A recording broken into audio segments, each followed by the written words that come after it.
શ્રી દુર્ગા સપ્તશતી અધ્યાય 2 સંપૂર્ણ સાર મહિષાસુર સૈન્યનો વધ। આ અધ્યાયમાં ઇન્દ્રને હરાવીને મહિષાસુર ઇન્દ્રપદે આવે છે। આથી સર્વદેવો બ્રહ્માજીને લઈને વિષ્ણુ અને શિવ પાસે જાય છે। ત્યાં બધી વિગતથી તેમને માહિતગાર કર્યા। આ સાંભળી વિષ્ણુ અને શિવ ક્રોધિત થયા। આથી વિષ્ણુ, શિવ અને બ્રહ્માના મુખમાંથી અદ્ભુત તેજ પ્રગટ થયું।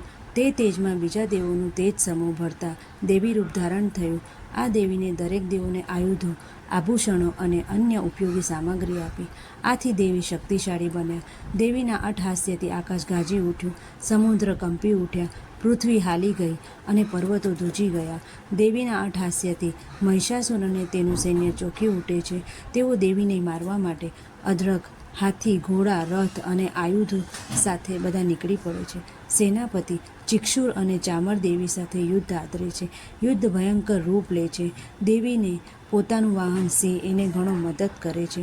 દેવી સિંહ અને ઘણો અસુરોનો પારાવાર નાશ કરે છે। લોહીની નદીઓ વહે છે। અધ્યાય 2 સંપૂર્ણ।